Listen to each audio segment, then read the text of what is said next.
Joining me today, I have Esther Njuguna, all the way from Kenya. She works with International Justice Mission, and we are going to be talking about International Day of the Girl Child. Esther, thank you so much for joining me today. I'm so glad to be here. Thank you for having me, Sylvia. Absolutely. I would love for you to tell me a little bit more about what you do with International Justice Mission, or as we know them, IJM. So yeah, I work for the Survivor Services Department. I'm the senior manager there. So leading the department that takes care of our survivors as they walk the journey through the criminal justice system. So in a nutshell, that's what I do. Everything about policy, support, everything around survivors of violence. Yeah. Wow. Mhm. That is amazing. And I can only assume hard work. Um, if you don't mind, would you explain a little bit what a day in your life working there might look like or might entail? Mhm.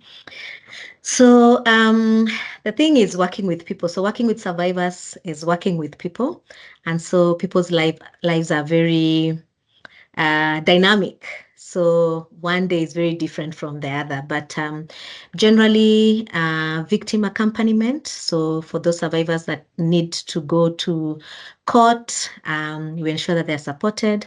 Provision of psychosocial support. So we ensure that they are facilitated with trauma-informed, holistic care, because what is critical for us is empowerment through the process and to achieve restoration. So a day in the office could be reporting to either go to court, either go for a home visit to a client's home, either go for a rescue. So it depends on what's happening that day. Yeah. Thank you so much for sharing that. I would love to know a little bit. Human trafficking and helping people get out of human trafficking is something that is near and dear to my heart, but I don't work on the front lines. I Mhm. admire people like you that work on the front lines, absolutely, and pray for you. But I'm wondering, why do you do this work? Um, I think from where I work myself, I've had experiences growing up that drove me to this work. And I know how it was difficult on my part to seek justice against those experiences. And so I feel so lucky to be able to support others to seek justice.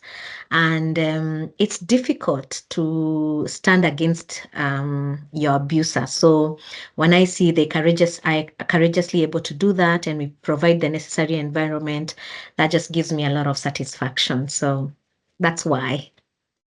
Wow, amazing. Today, we honor and think about International Day of the Girl Child. In your opinion, why is this important? It's such an important day, especially on this side of the world, because there's so many risk factors against the girl child. It's culture, sometimes it's religion. So empowerment is critical if they're going to live thriving lives or they're going to meet their fullest potential. So celebrating this allows us to see how far we've come. Of course, some steps have been taken, but we're still very far from where we want to be.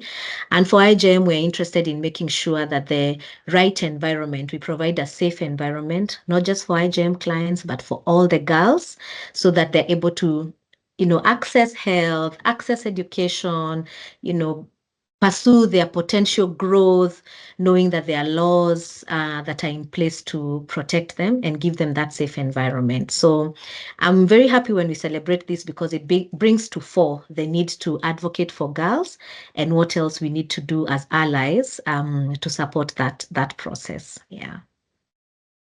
That perfectly segues into this question. You are in Kenya. We spoke to somebody from Romania. For Christians in North America who do deeply care, what can they do to help IJM or even just human trafficking and helping end it? What does that Yeah. look like? So usually so grateful for our supporters because we can't do this work without them. Just words of encouragement, leading us to the right people. I mean, providing protection work is not cheap work, it's expensive work. So, providing the resources to do that, praying with us. I mean, it's difficult to stay level-headed without faith, and so having people who uphold you in that way is another way that they can get involved. And we also invite visitors to just come visit with our offices and get to see what's happening in the front line. Yeah. That is amazing. Wow. If somebody would like to start praying for IJM, the work being done, maybe for your team, what are some specific things they can pray for? So we can pray for the girls that we are supporting right now. And now that we are talking about the day of the girl child, we have many cases in court. And one of the biggest challenges is how long these cases take to complete in the criminal justice system. You'll have cases taking 7, 10 years. It's a long time waiting for justice. Yeah. And so some girls give up along the way. You want to move on with your life, but it's taking too long. So we can just pray that for the cases that we're currently supporting, that there is speedy resolution of the cases.